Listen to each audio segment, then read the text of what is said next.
जय जनरंजन यशोदानंदन जनरंजन यमुना तीरा बनचारी बनचारी जय राधा माधव कुंज बिहारी जय राधा माधव कुंज बिहारी हरे कृष्ण कृष्ण कृष्ण हरे हरे हरे राम राम राम हरे हरे हरे कृष्ण कृष्ण कृष्ण हरे हरे हरे राम राम राम हरे हरे हरे कृष्ण कृष्ण कृष्ण हरे हरे राम राम राम हरे हरे हरे कृष्णा बोलो बोलो कृष्णा हरे हरे हरे राम राम हरे कृष्ण कृष्ण कृष्ण हरे हरे हरे राम राम राम हरे हरे हरे कृष्णा कृष्ण कृष्ण हरे हरे हरे राम हरे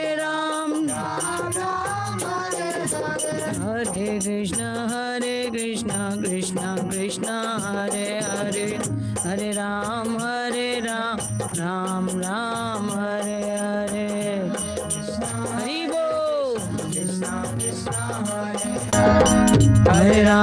हरे राम राम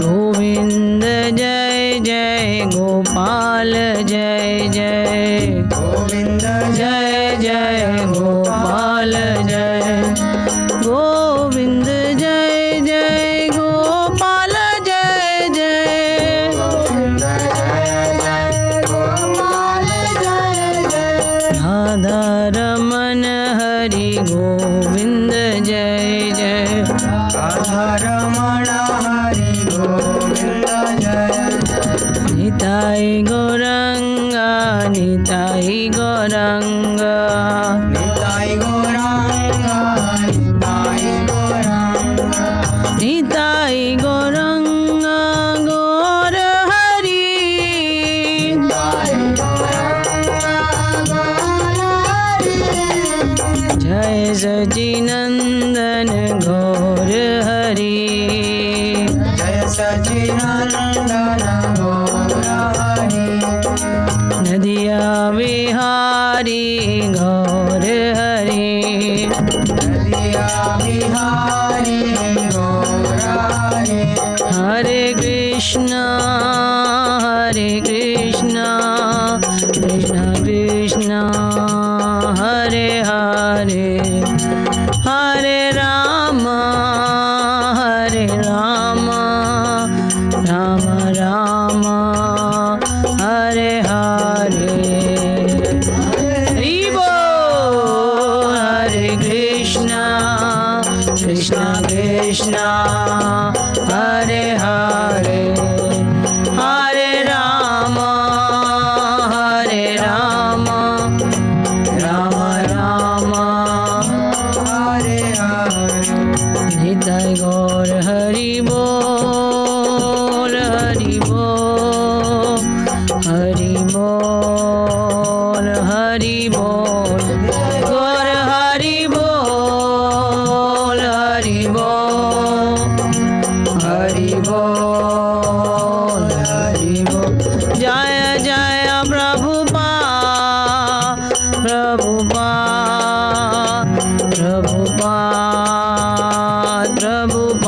जय जय प्रभु जय हो प्रभुपाद भगवान जय जय गुरुदेव गुरुदेव गुरुदेव गुरुदेव जय जय गुरुदेव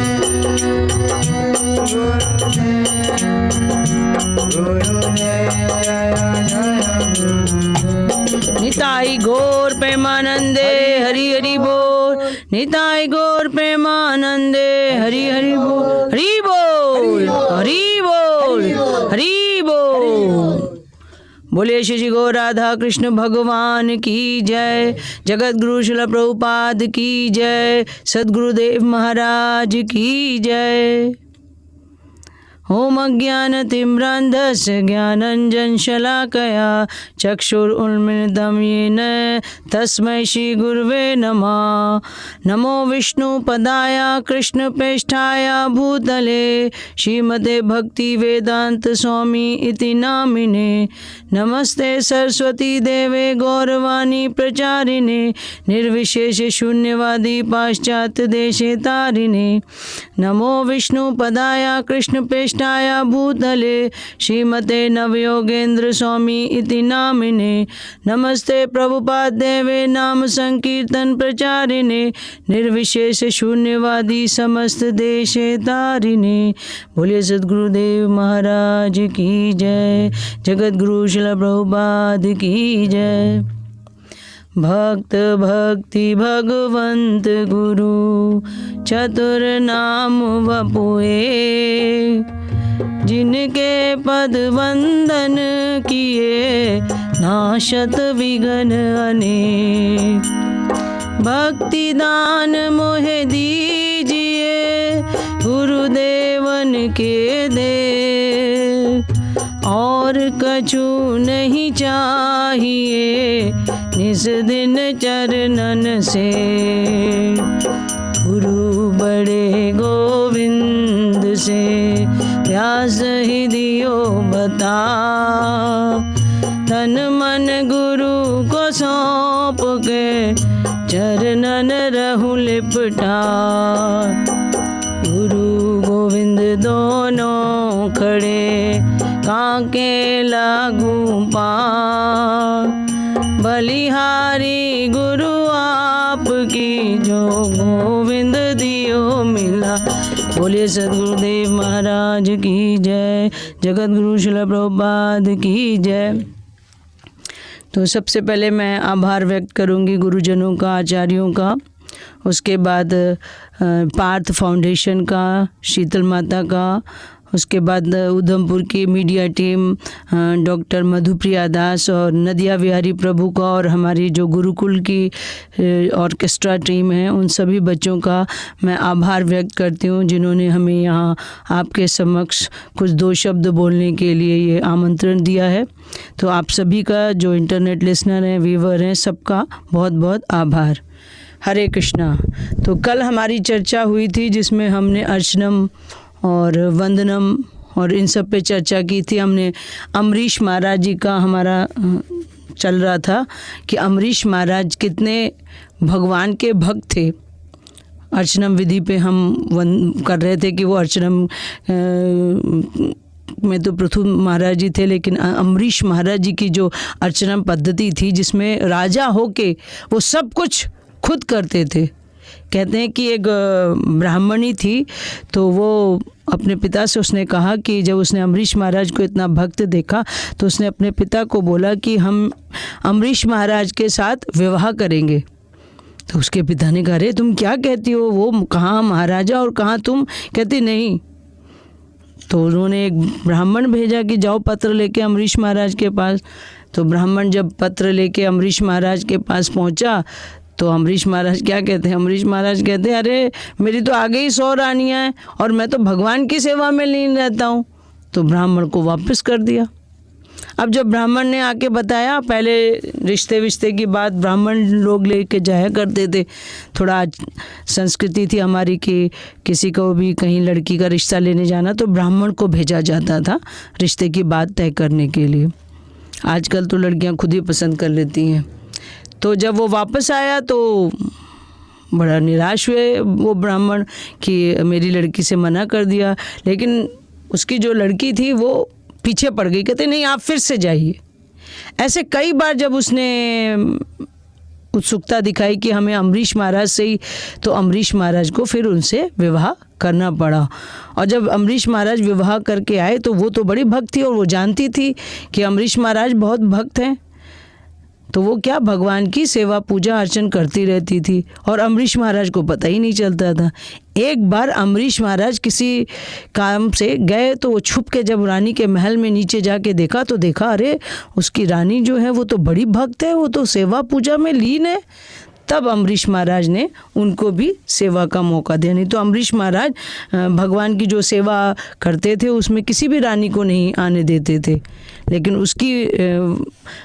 उसकी भक्ति और पूजा का पद्धति जो देखी तो अम्बरीश महाराज बड़े प्रसन्न हुए और उसको भक्ति करने के लिए अपने साथ उन्होंने सेवा का मौका दिया। तो कल हमारी चर्चा यहीं पे थी। विषय तो बड़ा लंबा है, लेकिन समय का अभाव होने की वजह से थोड़ा छोटा छोटा टॉपिक करना पड़ा, वरना कथा में इतना आनंद आता है कि बता नहीं सकते। तो वर्णन आ रहा है कि हम श्रवण, कीर्तन, स्मरण, पाद सेवन, अर्चनन और वंदन के द्वारा भगवान को कैसे पा सकते हैं। तो आज हमारा विषय है दास्यम, साख्यम और आत्मनिवेदन। तो दास्य का मतलब तो सभी समझते हैं कि कैसे हम दास के रूप में शिव भगवान की सेवा करें, उनकी सहायता करें। उनके विषय में कथन पाया जाता है कि हजारों जन्मों के बाद भी जब कोई ये समझ पाता है कि हमें अपना सब कुछ भगवान को अर्पण करना है, भगवान की सेवा करना है, तो वो क्या कहता है कि कृष्ण ही इस ब्रह्मांड के बड़े नायक हैं और भगवान के सिवा कोई है ही नहीं। तो वो क्या करता है, अपना सब कुछ भगवान को समर्पित कर देता है, तन से, मन से, धन से, जो भी कुछ है। जैसे अम्बरीश महाराज जो भी कुछ करते थे वो भगवान के लिए करते थे। तो फिर क्या है, भगवान क्या है, बिक जाते हैं अपने भक्तों के लिए। अनेकों ऐसी भक्तों में कथा आती हैं भक्तों की जिसमें भगवान ने अनेकों भक्तों को दर्शन दिए और उनकी रक्षा की। कल मैं आपको एक कथा सुनाना भूल गई थी। महाराजा एक जयमल थे, तो वो भगवान की भक्ति बड़ी करते थे और उनकी भक्ति में इतनी थी कि जब वो भक्ति करते थे, अगर उस समय जब वो पूजा पाठ करते थे और उस समय अगर कोई उनको विघ्न डालता था तो उसका गला काट देते थे। तो उनके राज में सब डरते थे, कोई उनके महल में जाता ही नहीं था कि राजा अभी जयमल जी जो हैं वो पूजा में बैठे हुए हैं और इस समय उनको कोई नहीं कह सकता। तो ये बात उनके भाई जानते थे, तो और वो उनसे लड़ाई थी उनकी। तो उन्होंने क्या किया, वहाँ पे उनके यहाँ आक्रमण कर दिया। अब जब आक्रमण हो गया और राजा की बिना सलाह के कोई कुछ कर नहीं सकता, तो अब राजा को ये संदेश कौन दे जाके। तो सब लोग आ गए, उन्होंने उनकी माँ को बताया कि फलाना फलाना राजा ने आक्रमण कर दिया और राजा को सूचित करो। लेकिन राजा का नियम था कि वो जब पूजा करते तो किसी से मिलते नहीं थे, किसी से भी नहीं मिलते। कितना भी बड़ा आदमी आ जाए, कोई आ जाए, लेकिन वो किसी से नहीं, अपनी सेवा पूजा में अर्चना में लगे रहते थे। तो अब उनकी माँ भी परेशान कि कैसे जाएं। तो भगवान तो देख रहे हैं कि मेरा भक्त मेरी सेवा में लगा हुआ है। तो उन्होंने, भगवान ने क्या किया, भगवान उनके अस्तबल में गए और वहाँ से 2 घोड़े लिए, कृष्ण बलराम बन के भगवान गए और उस सेना से पूरी लड़ाई लड़ी भगवान ने और सबको घायल कर दिया। अब जब सबको घायल कर दिया तो जो उनका भाई था, जो सेना का नायक था, उसको भगवान ने दर्शन दिए और वापस आ गए सबको मार मूर के और घोड़े को अस्तबल में खड़ा करके चले गए भगवान। भगवान तो लीलाधारी है, वो तो 1 सेकंड में कुछ भी कर सकते हैं, दृष्टि से कुछ कर देते भगवान, कुछ भी कर सकते हैं, दिव्य हैं भगवान। अब जब जयमल जी अपनी पूजा सेवा समाप्त करके तैयार हुए कि चलो, तब उनकी माँ ने उनको संदेश दिया कि ऐसे ऐसे आक्रमण कर दिया गया है आपके राज्य में फलाने राजा ने। तो उनको बड़ा क्रोध आया, चल पड़े, वो अस्तबल में गए। जब अस्तबल में गए तो देखा कि वहाँ तो घोड़ा हाँफ रहा है, ऐसे उसके सांस बह रही है, मुंह से झाग निकल रहा है घोड़े के। तो राजा हैरान हो गया। राजा ने घोड़ा उठाया, वो गया जहाँ पे लड़ाई हुई, तो वहाँ क्या देखता, सारे लोग मरे पड़े हुए हैं। राजा को बड़ा अचंभित होता है। तो वहाँ जो उसका जो दूसरे सेना का जो मंत्री था जो लड़ाई में आए हुए थे, उसने फिर बोला कि भाई 2 लोग आए थे बालक, वो घोड़े पे सवार होके वो सबको मार के, और मैं उसका दीवाना हो गया। तब राजा को समझ में आ गई कि हो ना हो श्री कृष्णचंद्र भगवान आए थे और वो सब इनको मार मूर के चले गए। तो कहने का मतलब ये है कि जब हम भगवान की भक्ति हृदय से करते हैं, खाली ये नहीं कि हमारा मन कहीं और है और हम मूर्ति के सामने बैठ के ढोंग करें, नहीं, भगवान की भक्ति जब हम हृदय से करते, जब हम अपना सब को समर्पण कर दें और भगवान श्री कृष्ण को हम क्या माने, उनका सनातन, हम उनका दास माने, तो वह इस ब्रह्मांड में कहते हैं ना कि अनेक लोगों का उद्धार कर देते हैं भगवान। कितने लोगों का उद्धार भगवान ने कहा। और यदि कोई व्यक्ति अन्य किसी भक्ति विधि से किए बिना केवल यह सोचता रहे कि भगवान का मैं नित्य दास हूँ और करना कुछ ना पड़े, बस भगवान के आगे बोले अरे भगवान मैं तो आपका दास हूँ, मेरा ये काम कर दीजिए, मेरा बिजनेस को बढ़ा दीजिए, नहीं, भगवान भी जानते हैं कौन मेरा दास है कौन नहीं है। जब हम कहते ना प्रार्थना वो होती है जो दिल से होती है, प्रार्थना वो होती है जो दिल से होती है, पर मुश्किल तो ये है कि बड़ी मुश्किल से होती है। तो हम प्रार्थना तो करते हैं लेकिन हमारी प्रार्थना हृदय से नहीं होती है। जिस दिन हम हृदय से प्रार्थना करेंगे भगवान सुनेंगे। कैसी कैसे भक्तों की कथाएं आई थी। एक छोटी सी कथा मैं आपको बताऊं कि एक ब्राह्मण देव जी थे, तो वो भगवान कृष्ण की पूजा करते थे। तो किसी ने उनको कहा अरे तुम कहाँ इनकी पूजा में लगे, आज तक तुमको कुछ मिला, तुम ऐसे ही भिखारी की तरह भिखारी ही रहे हो। तो वो सोचता है बात तो सही कह रहा है ये। तो उसने कहा क्या करना चाहिए, उसने कहा तुमको दुर्गा माता की पूजा करनी चाहिए। तो उसने क्या किया, भगवान की मूर्ति को लेके एक आले में पधरा दी और जहाँ पे वो पूजा करता था सिंहासन, वहाँ पे उसने देवी माता की पूजा मूर्ति को स्थापित कर दिया। लगा पूजा करने। अब जब धूप बत्ती उसने दिखाई तो धुआं क्या है उठा, धुआं तो हवा की तरह चलता है, धुआं उसी तरफ जाने लगा जिस तरफ उसने श्री कृष्ण भगवान को आले में पधरा के रखा था।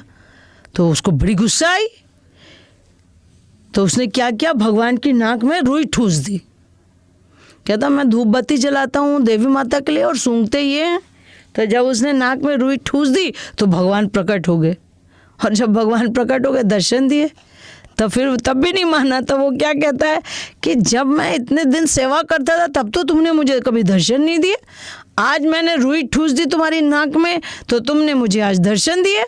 सखा भाव में वो बोल रहा है भगवान को। तो भगवान क्या कहते, देखिए भगवान कहते रोज़ तो तू मुझे पत्थर की मूर्ति मान के पूजा करता था, तो आज तू तेरे को ये लगा कि मैं ये तेरी धूप सूंघ रहा हूँ तो हृदय से तूने मान लिया मुझे साक्षात, इसलिए मैंने। तो मतलब कहने का भाव ये है कि जब हमारा ये भाव होगा, हाँ, कि भगवान भोग लगाते हैं, भगवान खाते हैं, भगवान को ठंड लग रही है, भगवान को गर्मी लग रही है, अरे अब भगवान जब चंदन यात्रा आती है अब चंदन लगाना है ताकि भगवान को गर्मी लगे। जब हमारा भाव ऐसा बन जाएगा, हम भगवान की सेवा और पूजा में ऐसा मन को लगाएंगे, तभी हम भगवान को समर्पित कर पाएंगे और तभी हम भगवान के धाम वापस जा पाएंगे। अन्यथा तो हमारा वही बताया जैसे यहाँ की भगवान का नित्य दास बनना है तो भी वह सफलता प्राप्त कर सकता है, क्योंकि केवल इसी भावना से भक्ति की 9 विधियाँ पूरी होती हैं। जैसे कि दास्य भाव में पहले भी बताया कि आचार्य कौन हुए, हनुमान जी।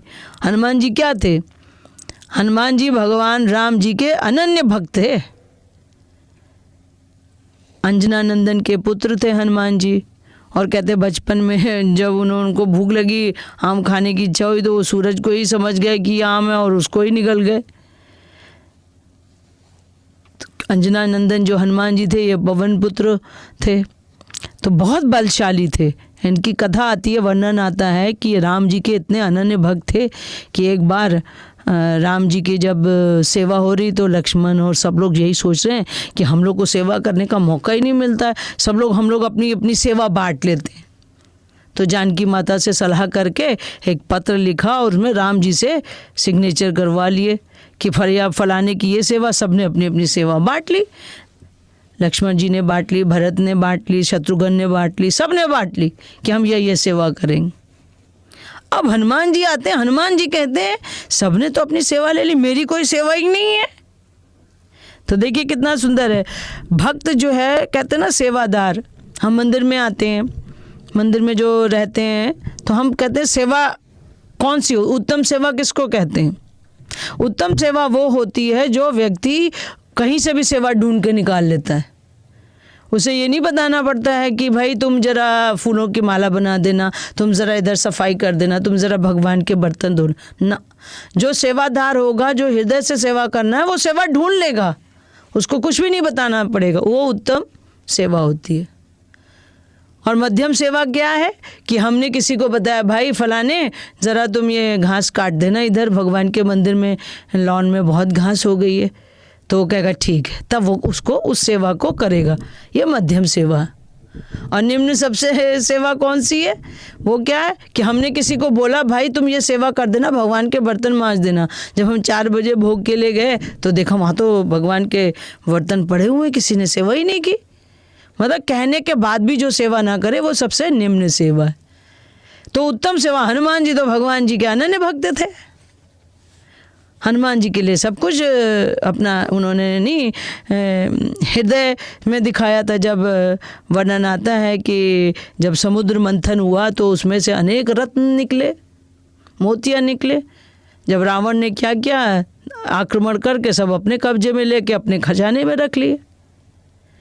तो विभीषण जी ने क्या किया, उन रत्नों की एक माला बनाई।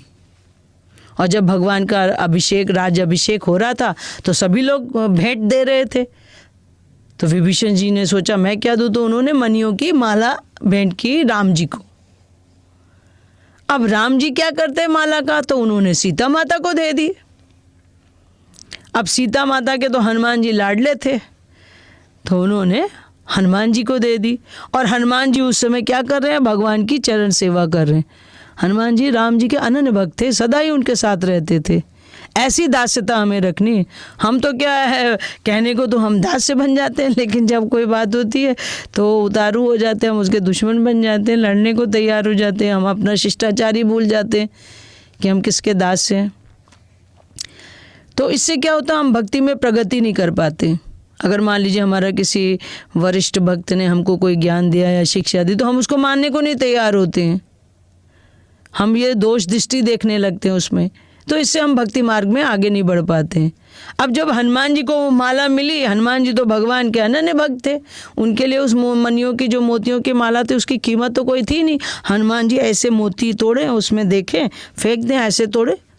अब विभीषण जी कहे हमने इतनी महंगी और इतनी बढ़िया माला दी और ये हनुमान ऐसे तोड़ तोड़ के फेंके दे रहा है। तो विभीषण जी से रहा नहीं गया। वो आए हनुमान जी से पूछे कि भाई तुम ये माला को मोतियों तोड़ तोड़ के क्यों फेंक रहा है, फेंकना तो ऐसे ही फेंक दे। वो कहता मैं देख रहे हूँ कि राम कहाँ है हमारे। तो विभीषण जी चौंक गए, कहते ये ऐसे क्यों कह रहा है। कहते तू मोतियों में राम जी को ढूंढ रहा है, कहाँ है राम जी, क्या राम जी तेरे हृदय में है। तो भगवान हनुमान जी क्या करते हैं, अपना हृदय चीर के राम लक्ष्मण और सीता माता का दर्शन कराते हैं। इतने भगवान हनुमान जी क्या हैं, भगवान राम जी के अनन्य भक्त हैं। तब विभीषण जी की आंखें खुली। तो कहने का तात्पर्य ये कि हमें भगवान के भक्त बन के रहना। और दास्यता, जब तक हम दास्यता नहीं स्वीकार करेंगे, स्वामी बने रहेंगे, तो हम कहाँ से, और कैसी दास्यता हमें स्वीकार करनी है, एक गाय की तरह।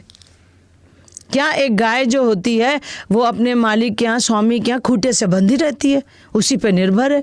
उसको चारा दिया जाएगा तो वो खाएगी, नहीं दिया जाएगा तो नहीं खाएगी, पानी दिया जाएगा तो पिएगी, उसी पे ही आश्रित है।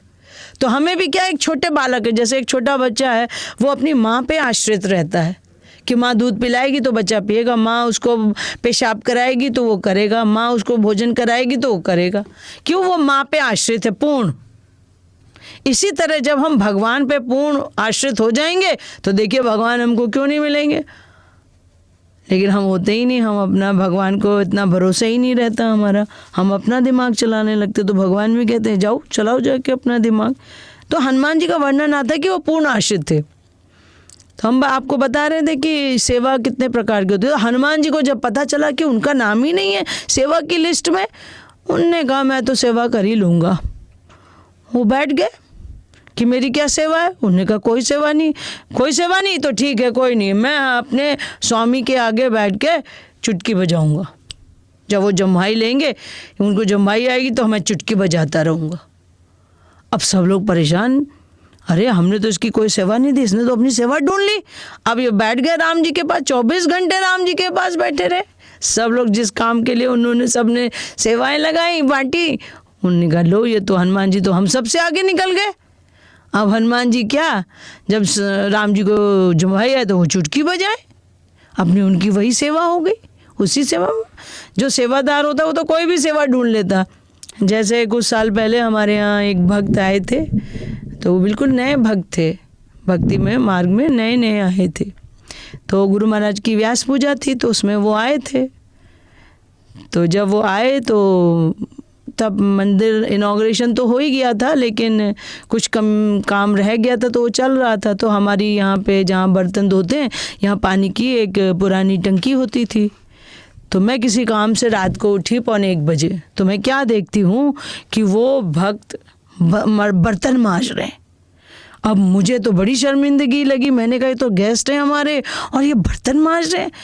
मुझे इतना मतलब आश्चर्य लगा और मुझे ख़राब लगे कि ये कहाँ बर्तन मांजने की सेवा कर रहे हैं, किसने छोड़ दिया बर्तन जो उनको।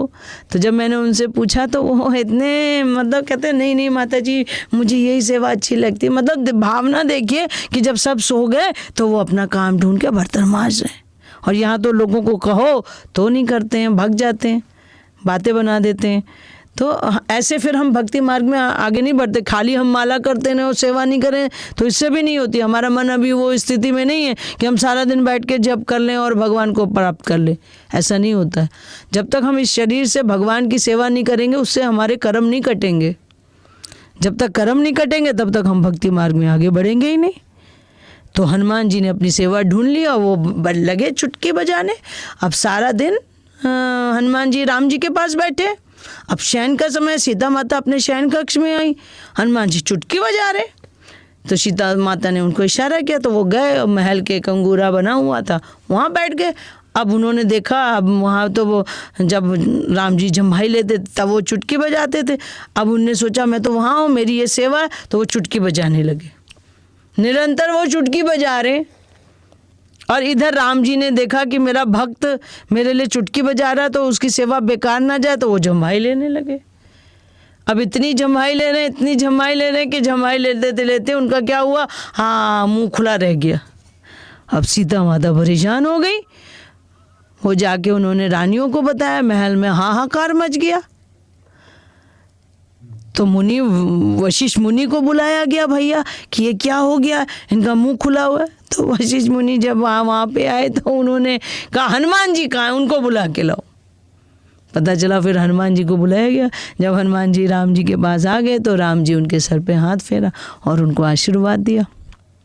और इसी में ही हनुमान जी कृतकृत हो गए, क्योंकि वो भगवान के दास्य भाव में थे ना।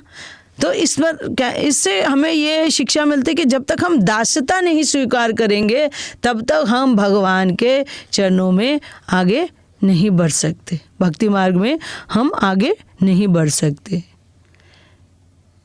तो इसी तरह नवधा भक्ति में हमारा साख्यम दास्य के बाद आता है साख्यम। साख्यम में क्या है कि कुछ हम भगवान को मित्र के रूप में मानते हैं। जैसे अर्जुन जो थे वो भगवान को सखा के भाव में रहते थे, और जब भगवान उनको उपदेश देते तो वो सखा समझते तो समझे नहीं। जब उन भगवान ने अपने दिव्य दर्शन दिए तब अर्जुन को समझ में आया। भगवान तो अर्जुन के रथ में साथ में ही रहते थे, इतना अर्जुन के साथ प्रेम था, अर्जुन के बिना रहते ही नहीं थे भगवान। तो कहते हैं कि मित्र के रूप में श्री भगवान की पूजा करने के संबंध से अगस्त संहिता का कहना है कि श्रवणम तथा कीर्तनम द्वारा भक्ति में लगा भक्त कभी कभी भी भगवान का साक्षात दर्शन करना चाहता है। जो भक्त भक्ति में लगे होते हैं वो कभी कभी मन में ऐसा इच्छा रखते हैं। जैसे नारद मुनि थे, उन्होंने ऋषियों की सेवा की तो भगवान ने उनको उस जन्म में एक बार दर्शन दिए।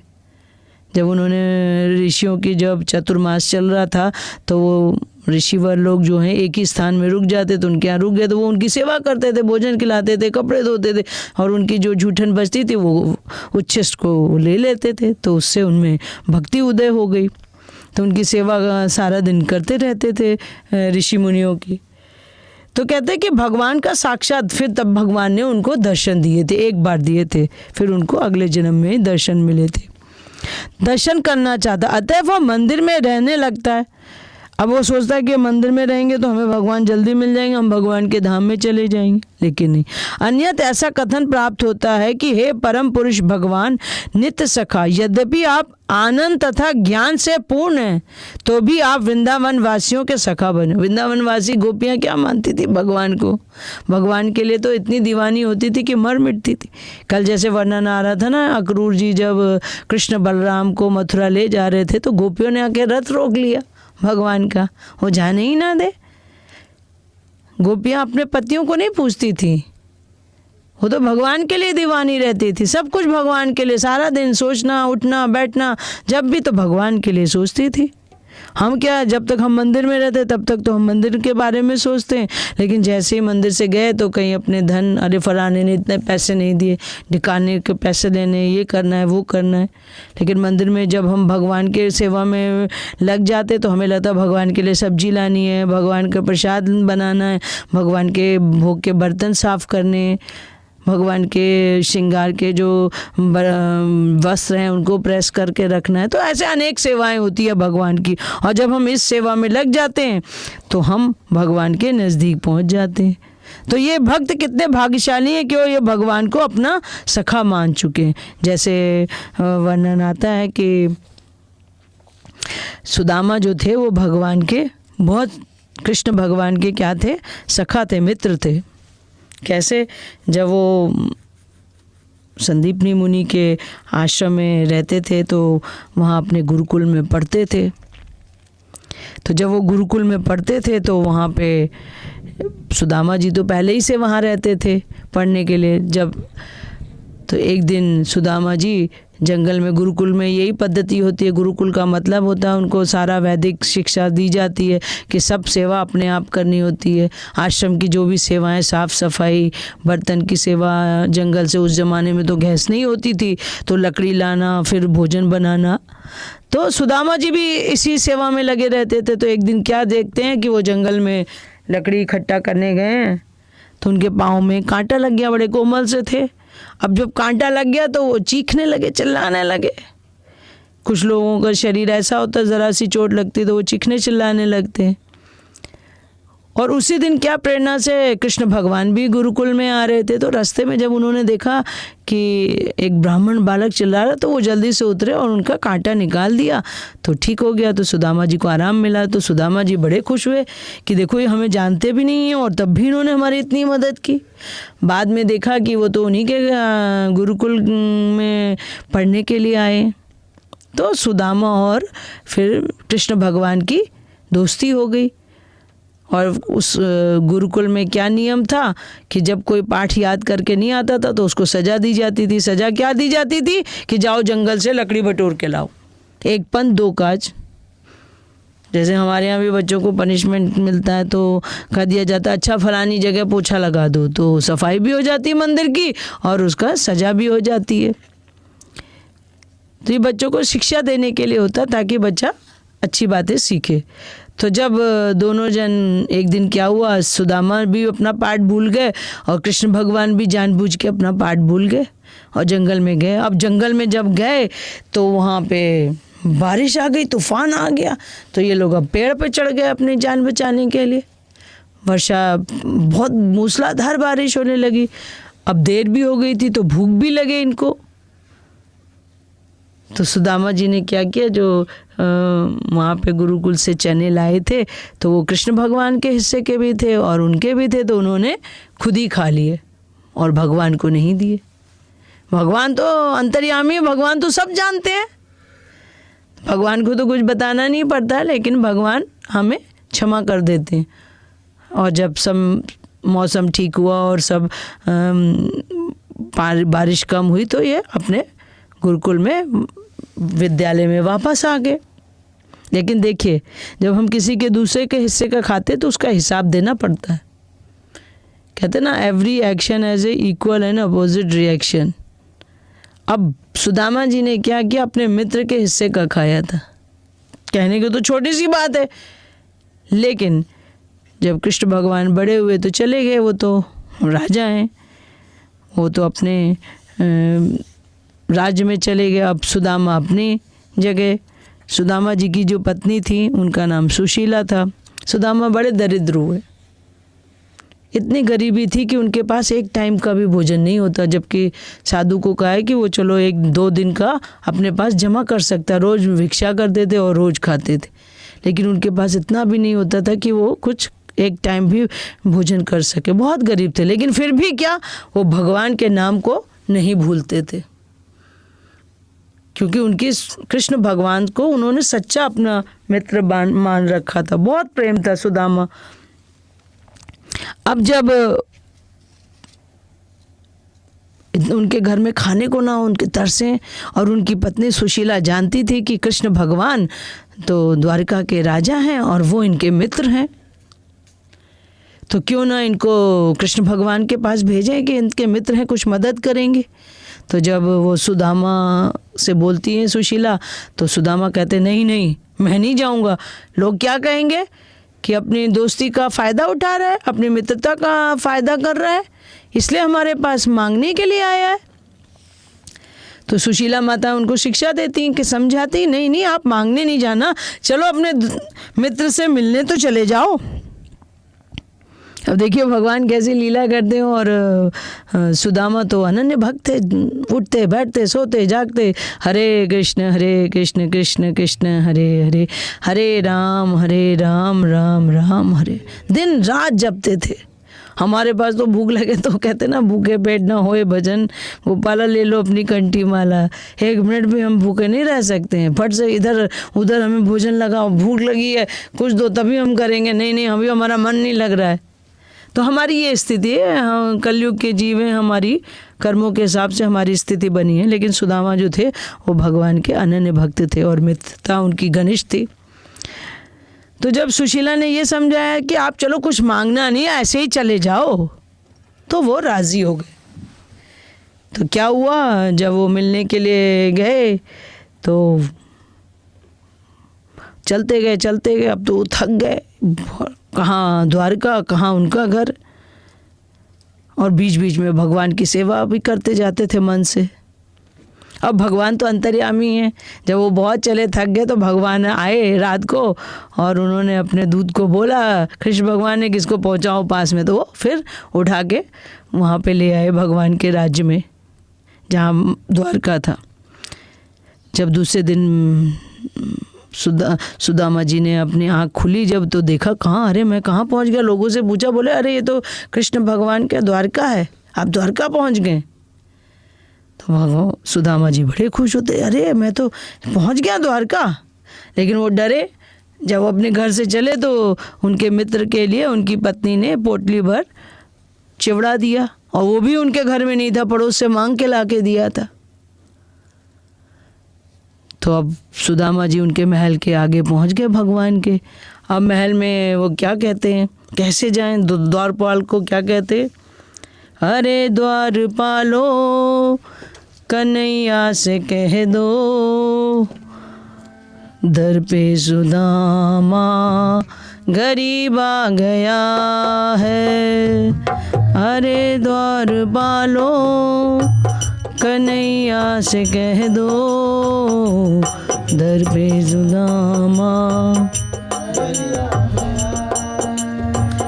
भटकते भटकते न जाने कहाँ से तुम्हारे महल के करीब आ गया है। भटकते भटकते न जाने कहाँ से तुम्हारे महल के करीब आ गया। न सर पे है पगड़ी, न तन पे है जामा,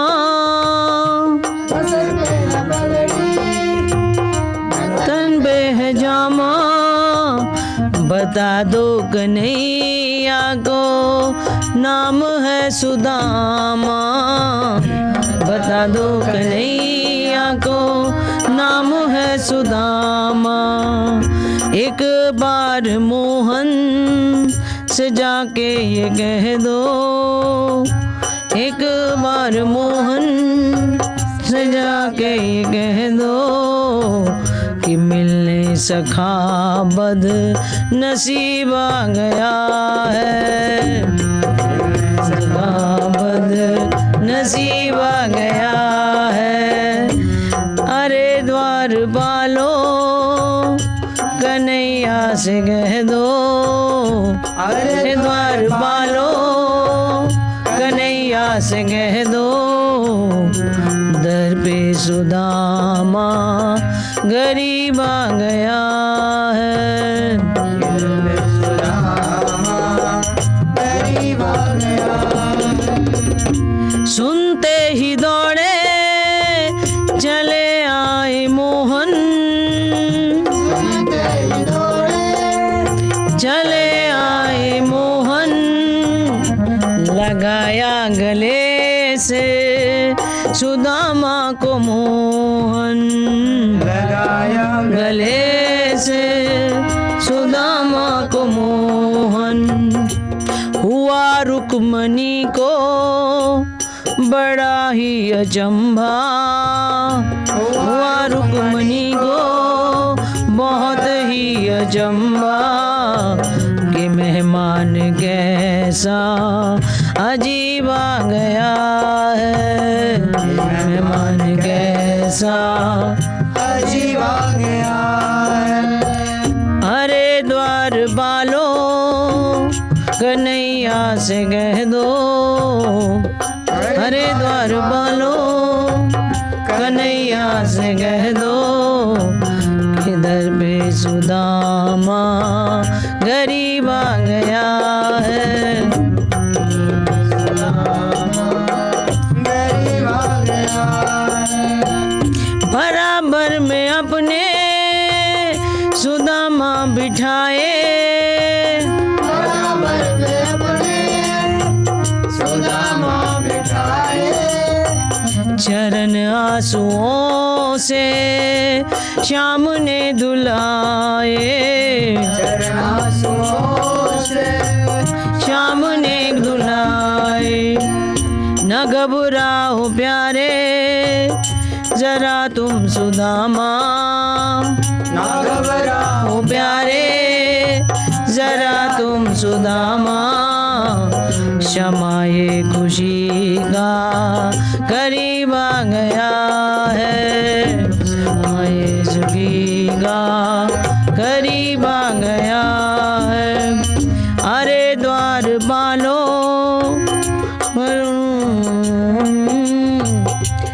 अरे द्वार बालो कन्हैया से कह दो, इधर पे सुदामा गरीब आ गया है, घर पे सुदामा गरीब आ गया।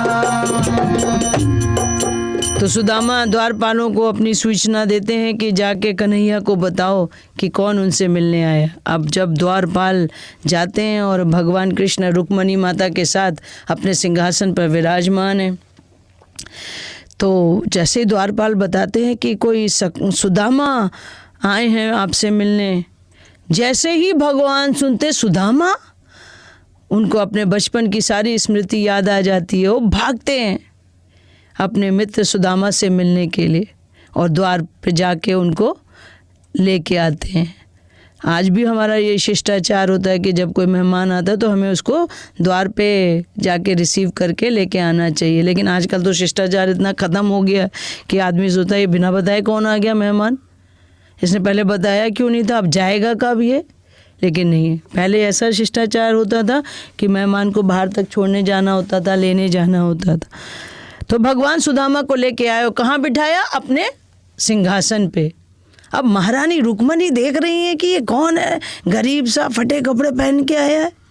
लेकिन भगवान तो जानते हैं, और भगवान कहाँ नीचे बैठ गए और भगवान रुक्मणी को बोल रहे हैं परात लाओ और जल लाओ। रुक्मणी और सारी रानियाँ दासियाँ सब परेशान कि कौन आ गया, सब लग गई सेवा में। और सुदामा बैठे। अब सुदामा घबरा रहे हैं कि उन्होंने तो कभी ऐसा देखा ही नहीं। अब भगवान क्या उनके सखा आए, तो भगवान का तो अनन्य प्रेम था। भगवान देखिए साक्य भाव में वर्णन आ रहा, तो सुदामा कितना भगवान के प्रेमी थे कि भगवान क्या करते हैं, देख सुदामा की दीन दशा, करुणा करके करुणा निधि रोए, पानी पर रात को हाथ छुए नहीं, निज नैनन के जलते पग धोए। भगवान क्या कर रहे हैं, अपने रोते जा रहे हैं और उन आंसुओं से सुदामा के चरणों को धो रहे। शेष गणेश महेश दिनेश सुरेश वो जाहि निरंतर गावे, और जाहि अनादि अनंत अखंड अछेद अभेद सुभेद बतावे, और ताही अहीर की छोहरियाँ छचिया भर छाछ पे नाच नचावे, जड़ मूड़ भये रस खान कहावे। ये वही कृष्ण भगवान है जिनको ये अहीर की जो गोपियाँ होती थी वो थोड़े थोड़े मक्खन के लिए क्या उनको दूर से दिखाती थी और नाच नचाती थी। तो भगवान क्या मक्खन के लिए गोपियों के कहने पे नाचने भी लगते थे। और वही आज कृष्ण भगवान सुदामा को अपने उनके चरणों को अपने अश्रुओं से धो रहे। अब सुदामा भी हैरान हो जाते कि इतना हमारा मित्र, और भगवान पूछ रहे, उनके चरण धो के पोंछ के उनको बिठाया सिंहासन पे और उनको भोजन करवाया। रुक्मणी और महारानी और दासियां सब हैरान हैं कि ये भगवान के कौन से सखा हैं जिनसे इतना अपार प्रेम है। और भगवान तो सब जानते ही थे। अब भगवान एक दिन हो गया तो भगवान कहते हैं कि हमारी भाभी ने कुछ भेजा नहीं हमारे लिए। अब सुदामा तो कहते हैं ये तो राजमहल है, यहाँ तो ये ठाट बाट है, मैं अपने इतने से चुबड़े क्या दूंगा ये राजा को। उनको संकोच होने लगा। तो जब भगवान पूछते हैं कि मेरी भाभी ने क्या भेजा मेरे लिए, तो सुदामा जो होते हैं वो चिवड़े वाली पोटली छिपाने लगते हैं। तो भगवान क्या होता, भगवान ने देख लिया, भगवान छीनते हैं और एक मुट्ठी खाते हैं, फिर भगवान छीनते हैं 2 मुट्ठी खाते हैं। जब तीसरी मुट्ठी खाने लगते तो रुक्मणी महारानी रोक लेती हैं। क्यों भगवान किसी का लेते हैं तो रखते नहीं अपने पास, सब कुछ दे देते हैं वापस। हम जो है भगवान को चढ़ाने जाते हैं, हम पर्स खोलते हैं, उसमें से जो सबसे छोटा नोट होता है वो भगवान को चढ़ाते हैं। लेकिन ऐसे भी अनन्य भक्त हुए भगवान के ऐसे लुटाते हैं, फेंक देते हैं भगवान के आगे जो भी कुछ होता है उनका। तब भगवान हमको चाहेंगे, हम चाहेंगे हम 10 रुपए दे और भगवान हमको 1 लाख दे दे।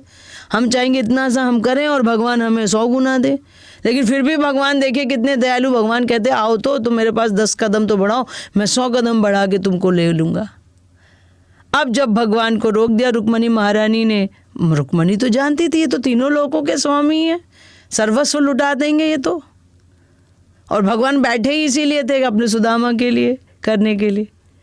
2-3 दिन जब बीत गए, अपने मित्र के साथ उनकी वार्तालाप हुई और सब बचपन की यादें की, तो भगवान जब सुदामा जी को विदा करने लगे तो सुदामा जी चलने लगे। अब मन में वो सोच रहे हैं कि मैं तो अपने मित्र के यहाँ आया हूँ। हमारा मन तो बड़ा कुटिल होता है और भगवान हमें कुछ मन में ऐसे एक विचार आया उनके, और वो वापस अपने गांव की तरफ चल पड़े। अब इधर क्या भगवान तो जानते ही थे, भगवान ने उधर पूरा उनका गांव, ये नहीं कि खाली सुशीला माता का घर को बदला, भगवान ने पूरे गांव को बदल लिया कि अगर सुशीला का करेंगे तो बाकी लोग क्या करेंगे। पहले ज़माने में लोग गांव के लोग एक होकर रहते थे, एक ही घर में सब खाना पीना, आपस में प्रेम होता था। आजकल तो इतना मनमुटाव होता है कि बच्चे का बाप से नहीं बनती है, बेटे का अपनी माँ से नहीं बनता है, बेटी का नहीं बनता। मतलब आजकल हमारा संस्कार ख़त्म होते जा रहे हैं और लोग कहते हैं ना व्यभिचारिणी बनती जा रही हैं स्त्रियाँ, और सब बुरे कामों में लगते जा रहे हैं, इसलिए हमारे संस्कार ख़त्म होते जा रहे हैं। अब जब सुदामा अपने घर पहुँचते तो वो पहचान ही नहीं पाते। अरे वहाँ तो दास दासियाँ लग गई हैं, वो सोचते मैं तो कहीं गलत जगह आ गया हूँ, लेकिन जब सुशीला उनको बुलाती तब उनको समझ में आता। तो भगवान अपने मित्र का देखिए कितना ध्यान किया। तो कहने का तात्पर्य साख्य भाव में वर्णन आ रहा है कि बड़ा आश्चर्य नहीं होना, क्योंकि जब भक्त हृदय से शुद्ध होता है तो वो भगवान के स्वतः स्फुट प्रेम के प्रकट होते ही उसका अर्च विजय पूजन खट जाता है, मतलब वो भगवान के निकट पहुँच जाता है। इस प्रसंग में श्रीधर स्वामी बताते हैं कि दामा विप्र का उल्लेख उन्होंने, जैसे मैंने आपको बताया, उन्होंने भी यही किया। तो साख्य भाव में जब तक हमारा इन आचार्यों, इन भक्तों के बारे में जब हम कथा श्रवण करेंगे तो उससे हमारा भी प्रेम जागृत होगा, उसको हम हृदय में धारण करें। ये नहीं कि अभी हमने कथा सुनी और जब समापन हुआ तो कपड़े झाड़े और चल पड़े, ऐसा नहीं, हमने हृदय में धारण करना है। तो अब तीसरा आता है जो कि आज का लास्ट है, आत्मनिवेदन। वर्णन आता है कि जब किसी में श्री भगवान की सेवा करने के अतिरिक्त कोई इच्छा नहीं रहती है।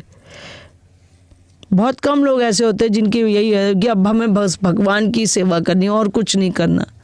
कुछ लोग तो अपना धनी होते हुए भी सब कुछ त्याग के आते हैं पूर्व जन्मों के कर्मों के हिसाब से।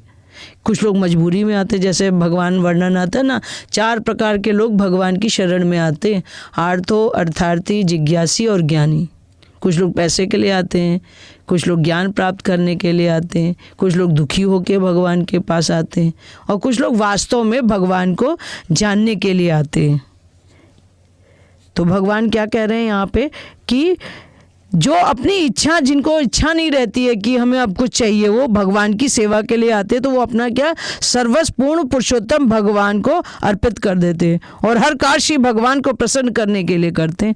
उनकी फिर कोई इच्छा नहीं होती, जो भी कर रहे हैं ना तो वो भगवान के लिए। सफाई भी करेंगे तो भगवान का चिंतन, बाज़ार में जाएंगे, अरे ये फूल अगर हम भगवान को देते, जैसे हमारे उधमपुर में भगवान के फूल नहीं मिलते हैं, तो जब मैं वृंदावन जाती हूँ तो वहाँ फूल वाले के पास में खड़ी हो जाती हूँ, देखती हूँ कितने सुंदर फूल हमारे भगवान को भी मिलते, पर यहाँ फूल होते ही नहीं हैं, कभी मिलते हैं 1-2 महीने, तो इतनी सफाई नहीं होती। तो गुरु महाराज कहते हैं ज़मीन पे गिरे हुए फूल भगवान को नहीं अर्पण करने चाहिए, शुद्धता बरतनी चाहिए। तो जब भक्त ऐसे सोचने लगता है तो वो भगवान के निकट पहुंच जाता है और वो अपना सब कुछ दे देता है। यह अवस्था क्या बताइए? आत्मनिवेदन। तो आत्मनिवेदन के हमारे आचार्य कौन थे? बलि महाराज। बलि महाराज ने क्या किया था? बलि महाराज ने अपना सर्वस्व दे दिया। जब भगवान आए उनके पास, वामन देव जब उनके पास आए उनकी परीक्षा लेने, तो उन्होंने मांग लिया। तो भगवान ने क्या उन्होंने क्या कहा? 3 पग मांगे, तो बलि महाराज ने दे दिया। अब शुक्राचार्य जो बलि महाराज के गुरु हैं वो क्या करे? अरे ये विष्णु है, इस वामन के रूप में ये विष्णु है, सब कुछ ले लेगा तेरा। तो बलि महाराज क्या कहते हैं? मैं सब कुछ दूंगा इनको। उन्होंने अपने गुरु की बात नहीं मानी। वहाँ गुरु उनको उल्टी शिक्षा दे रहा है। ऐसा शास्त्र में वर्णन आया है कि अगर गुरु हमें गलत मार्ग पे चलने के लिए प्रेरणा देता है तो हमें उस गुरु को त्याग देना चाहिए, फिर गुरु और शिष्य का संबंध नहीं रहता। तो अब बलि महाराज क्या कहते हैं? उन्होंने अपने गुरु की सुनी नहीं, और जब वामन देव जी ने उनसे 3 पग मांगा तो उन्होंने कहा ठीक है आप ले लो। तो 2 पग में तो उन्होंने सब कुछ नाप दिया, क्योंकि भगवान है, वो तो थे देखने में बौने, लेकिन वो तो दिव्य थे। और बलि महाराज भी जानते थे, वो तो सब कुछ अपना दे ही चुके थे, इसलिए वो जानते थे मैं तो इन्हीं को सब दूंगा। अब जब 2 पग में सब कुछ ले लिया तो तीसरा पग भगवान पूछते हैं वामन देव कि मैं कहाँ रखूँ? तो बलि महाराज, आत्मनिवेदन बताया ना, वर्णन आया कि उन्होंने अपना सब कुछ दे दिया भगवान को। तो कहते हैं आप मेरे ये सिर पे रखें अपने चरण। तो भगवान तो बिक जाते अपने भक्तों के। तो आज भी भगवान जो है बलि महाराज के द्वार पे ही रहते हैं। तो हमें बलि महाराज जैसे आचार्यों और इनसे शिक्षा लेनी चाहिए, इनके पद चिन्हों पे चलना चाहिए कि उन्होंने अपना इतने बड़े राजा होके तब भी उन्होंने अपना सब कुछ दे दिया। महाराज जी कई बार बताते ना, कथा करते हैं तो क्या बोलते हैं कि लोगों को बोलते हैं ना कि आपसे हम कुछ मांगते हैं तो लोग घबरा जाते हैं, पता नहीं क्या मांगेंगे, करोड़ रुपया 10 करोड़। जब भगवान कहते हैं, महाराज जी बोलते हैं कि ठीक है आज से आप लोग ने एक माला जप करनी, तब उनको सांस पे सांस आती है। कई बार महाराज बताते हैं ना कि लोगों को बोलते हैं चलो भगवान के लिए ये दो, तो बड़ी मुश्किल से कोई कुछ दे पाता है। ऐसे लगता है जैसे जब वो पैदा हुआ था तब लेके आया था, अब मरेगा तो साथ लेके जाएगा। तो भगवान हमें इन आचार्यों के माध्यम से बताना चाहते हैं कि हमें कैसे भक्ति करनी। तो ये नवधा भक्ति जिसमें हमने श्रवण किया, श्रवण कीर्तन विष्णु स्मरण पाद सेवन अर्चनम वंदनम साख्यम आत्मनिवेदनम, इसके द्वारा हम भक्ति की किसी एक पद्धति को भी अपना लें तो हम भक्ति मार्ग में प्रगति कर सकते हैं। जैसा कि किसी ने कहा ना कि कर लो भजन श्री कृष्ण का ये काम आएगा, छूटेंगे धन व जन ये साथ जाएगा। भिक्षुक कहे संसार मत आस कीजिए, सच्चा कृष्ण का नाम है विश्वास कीजिए। हरे कृष्ण कृष्ण कृष्ण हरे हरे, हरे राम राम राम हरे हरे, हरे कृष्ण कृष्ण कृष्ण हरे हरे। गोविंद मेरी यही प्रार्थना, हरे राम राम राम हरे हरे, हरे कृष्ण कृष्ण कृष्ण हरे हरे, हरे राम राम राम हरे हरे। तो एक छोटी सी प्रार्थना हमें भगवान को क्या करनी है, एक सुंदर सा भजन है, समय हो रहा है लेकिन सुना देती हूँ। गोविंद मेरी यही प्रार्थना है, भूलूं न मैं ये नाम तुम्हारा।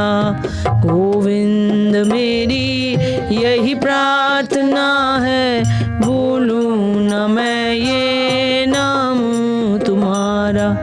ये नाम तेरे दिन रात गाऊं, गोविंद दामोदर माधवेती।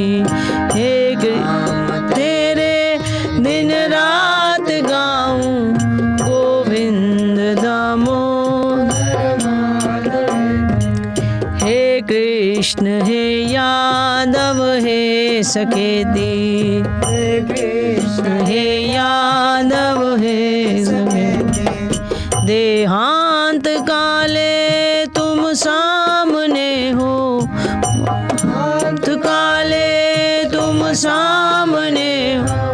वंशी बजाते मन को लुभाते, बंसी बजाते मन को लुभाते। गाते यही नाम तन नाथ त्यागो, गाते यही नाम तन नाथ त्यागो। गोविंद दामोदर माधवेती, गोविंद दामोदर माधवेती। हे कृष्ण हे यादव हे सखेती। हे कृष्ण हे यादव हे सखेती। प्यारे जरा तो मन में विचारो, प्यारे जरा तो मन में विचारो। क्या साथ लाए और ले चलोगे, क्या साथ लाए और ले चलोगे। जाए यही साथ सदा तुम्हारे, यही साथ सदा तुम्हारे। गोविंद दामोदर माधवेती, गोविंद दामोदर माधवेती। हे कृष्ण हे यादव हे सखेती। हे कृष्ण हे यादव हे सखेती। नारी धरा धाम सुपुत्र प्यारे,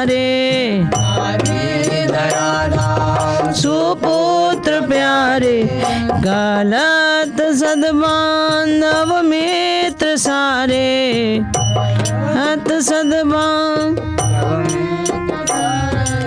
कोई न साथी हरि को पुकारो, न साथी हरि को पुकारो, गोविंद दामोदर माधवेति, गोविंद दामोदर माधवेति। हे कृष्ण हे यादव हे सखेति, हे कृष्ण हे यादव हे सखेति। नाता भला क्या जग से हमारा, भला क्या जग से हमारा, आए यहाँ क्यों कर क्या रहे हो, यहाँ क्यों कर क्या रहे हो, सोचो विचारो हरि को पुकारो, सोचो विचारो हरि को पुकारो, गोविंद दामोदर माधवेति, गोविंद दामोदर माधवेति। हे कृष्ण हे यादव हे सखेति। हे कृष्ण हे यादव हे सखेति। तो अंतिम पैराग्राफ में बड़ा सुंदर शीर्षक भगवान हमें शिक्षा दे रहे हैं, क्या? सच्चे सखा हैं हरि ही हमारे, सच्चे सखा हैं हरि ही हमारे, माता पिता शील बंधु सारे, माता पिता शील बंधु सारे, भूलो न भाई दिन रात गाओ, भूलो न भाई दिन रात गाओ, गोविंद दामोदर माधवेति, गोविंद दामोदर माधवेति। हे कृष्ण हे यादव हे सखेति, हे कृष्ण हे यादव हे सखेति। हे कृष्ण हे यादव हे सखेति। हे कृष्ण हे यादव हे सखेति। बोलो कृष्ण चंद्र भगवान की जय, जगत गुरु शिला प्रभुपाद की जय, बोलिए सद्गुरुदेव महाराज की जय। हरे कृष्ण। तो आप, मैं अपनी वाणी को यहीं विराम दूंगी। तो आप सबका बहुत बहुत आभार। अगर प्रवचन करने में कोई त्रुटि हो तो क्षमा कीजिएगा, और अगर आपको अच्छा लगे तो हृदय में धारण कीजिएगा। हरे कृष्णा। किसी को कोई प्रश्न हो तो पूछ सकते हैं। Hare Krishna. Hare Krishna. Thank you so much. Hare Krishna. बहुत सुंदर आप जिनका आप महसूस किया, नवदा भक्ति के बारे में हमें जानने का मौका मिला माता जी। सो कोटि कोटि धन्यवाद माता जी। तो मैं रिक्वेस्ट करती हूँ सभी श्रोतागणों से कि अगर आपका कोई प्रश्न है तो प्लीज आप हैंड रेज कर सकते हैं। मुकेश प्रभु, आप अनम्यूट कर सकते हैं। हरे कृष्णा माता जी। हरे कृष्णा प्रभु जी। माता जी था वो बोल दीजिए जो बोले अभी सच्चे हैं कृष्ण विश्वास कीजिए, थोड़ा एक बार बोले लिखने में। क्या? वो जो बोलिए माता जी सच्चे हैं कृष्ण विश्वास कीजिए, वो मैं थोड़ा लिखना चाहता हूँ माता जी। वो बाद में आपको इंटरनेट से ये हमारे मीडिया टीम डायरेक्टर भेज दे देंगे आपको व्हाट्सएप पे। ओके माता जी। हरे कृष्णा। ठीक है, धन्यवाद आपका। ओके हरे कृष्ण। राम अयोध्या नाथ दास प्रभु, आप अनम्यूट कर सकते हैं। हरे कृष्ण माता जी। हरे कृष्णा। धन्यवाद प्रभु जी। माता जी, जब भी आपकी कथा सुनता हूँ तो मेरे आंखों में आंसू आते हैं, क्या कारण? अभी तो अच्छा भाव है, हमारे तो आते ही नहीं। हमें तो लगता है लाल मिर्ची लगानी पड़ेगी तब आएंगे आंसू। ये तो बड़ा भाव है आपका। पता नहीं क्या। एक भक्त थे ना, तो वो जब कथा सुनने जाते थे तो वहाँ देखते थे वो बड़े अश्रु प्रवाहित करते थे। तो वो कहने लगे कि यहाँ तो सब लोग अश्रु प्रवाहित करते हैं, हमें तो आंसू नहीं आते। तो वो लाल मिर्ची लगा लेते थे, और लाल मिर्ची लगाने से उनको आंसू आ जाते थे। तो सब लोग कहते थे देखो इनको कितने अश्रु प्रवाहित हो रहे। तो अगर आपको आंसू आ रहे हैं तो ये तो अच्छी बात है। कहते हैं भागवत के 3 स्कंद में वर्णन आता है कि जब हमारे खुशी के आंसू होते हैं, वो जब ध्रुव महाराज की कथा का वर्णन चल रहा है उसमें वर्णन आता है कि जब ध्रुव महाराज को उनकी सौतेली माँ धिक्कारती है तो वो बहुत दुखी होकर रोते हैं। तो वर्णन आता है कि जो दुखी होकर हम रोते हैं तो जो आंसू होते हैं वो गर्म होते हैं, और जो हम खुशी होकर हमारे आंसू निकलते हैं वो ठंडे होते हैं। ये तो है, पता नहीं, ये तो बिल्कुल ठीक है। जी प्रभु जी। ठीक है माता जी, धन्यवाद। हरे कृष्णा धन। हरि बोल। हरि बोल। एनवीडी आप अनम्यूट कर सकते हैं, एनवीडी से नाम से। हरे कृष्णा माता जी। हरे कृष्णा प्रभु जी। बहुत बहुत धन्यवाद माता जी, आपका प्रश्न नहीं, बस बहुत बहुत धन्यवाद आपका। आपका Thank you भी बहुत माता बहुत जी। Thank you.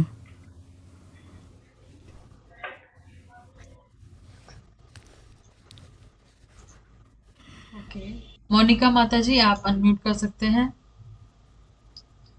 हरे कृष्णा माता जी, दंडवत प्रणाम। हरे कृष्णा और धन। सभी भक्तों को मेरा दंडवत प्रणाम। माता जी, मेरा प्रश्न तो नहीं है, मैं आपको धन्यवाद बोलना चाहूंगी कि आपने 3 दिन तक नवदा भक्ति के बारे में इतने अच्छे से समझाया, हमको बहुत कुछ सीखने को मिला माता जी। और दूसरा मैं ये बोलना चाहूंगी कि भक्ति वृक्षा क्लास में मैंने आपसे याचना करी थी कि मुझे मतलब इस ग्रुप में जुड़ना है, तो आपने बताया था हिज ग्रेस नदिया बिहारी प्रभु जी के बारे में, तो उनके नंबर से मैं वो उस ग्रुप में भी जुड़ी हुई हूँ, एस्पायरिंग ग्रुप से, और शाम के ग्रुप में भी जुड़ी हुई, और मैं रेगुलर क्लासेस ले रही हूँ माता जी, बहुत और अच्छी मुझे बात। बहुत अच्छा लग रहा है। ठीक है। धन्यवाद माता जी। हरे कृष्णा। हरे कृष्णा। हरे हरे कृष्णा। कृष्णा। Thank you.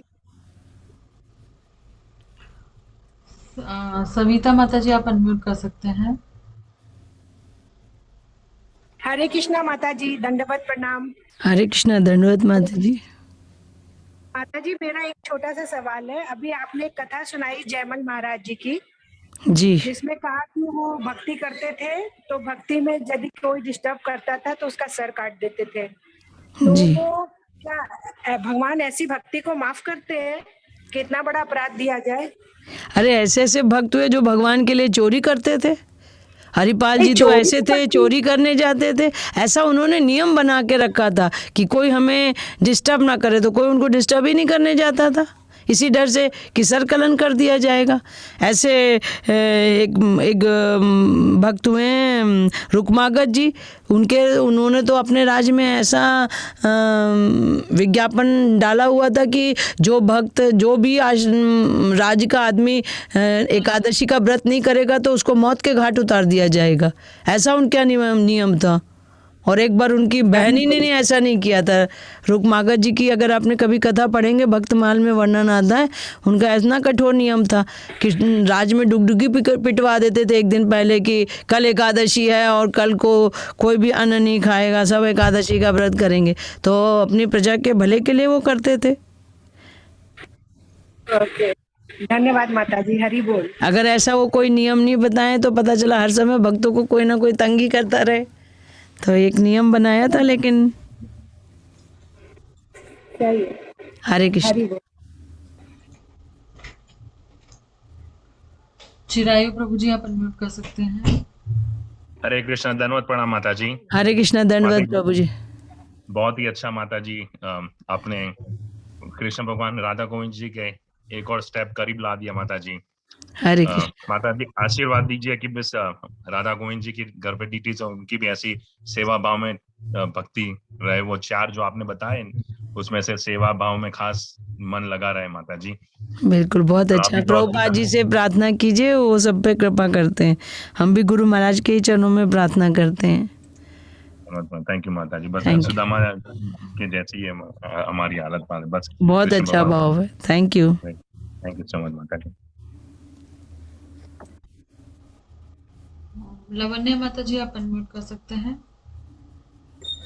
हरे कृष्णा, दंडवत प्रणाम माता जी। हरे आपके कृष्णा। चरणों पे अच्छा तो माता जी दर्शन कराया, और आज हनुमान जी के बारे में मुझे ये पता चला कि आपकी आवाज साफ नहीं आ रही है, समझ में नहीं आ रहा है। हरे कृष्णा माता जी, क्या आप जी। मुझे सुन पा रहे हो? हाँ, अब सुनाई दे रहा है। माता जी, आपके चरणों पे कोटि कोटि कृतज्ञता। कल आपने हम सभी को मानसिक रूप से ऊंचा ऊंचा के दर्शन कराइए और हनुमान जी का सेवा भाव मुझे पता चला। थैंक यू सो मच माता जी। ये अभी जो लास्ट भजन था गोविंद मेरी ये प्रार्थना है, क्या प्लीज आप हमसे शेयर कर पाओ व्हाट्सएप पे? अब ये तो मीडिया टीवी वाले बताते हैं, हम तो इन पे निर्भर हैं। ओके माता जी। मीडिया कौन सी मीडिया माता जी? ये जो हमारी NYS मीडिया है ना, उन्हीं के द्वारा तो हम आप तक पहुंचे हैं। हाँ माता जी। ओके माता जी। कोटि वही। कोटि तक ऐसे लग रहा है। इंटरनेट पे भी मिल जाएगा, आप गूगल गुरु को आप इस्तेमाल करें तो फिर वो दे देगा आपको। हाँ माता जी, मैं कोशिश करूंगी। जी। कृतज्ञता।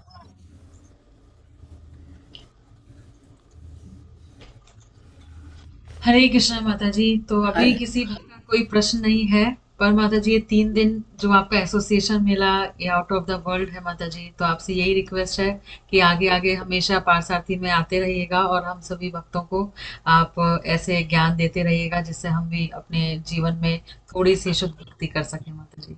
तो प्लीज आगे भी आते रहिएगा। Thank you. ये सब हमारे गुरु महाराज की कृपा से हो रहा है। थैंक यू सो मच कि आपने हमें Thank you. मौका दिया। Hare Krishna. Thank you so much माता जी। हरे कृष्ण।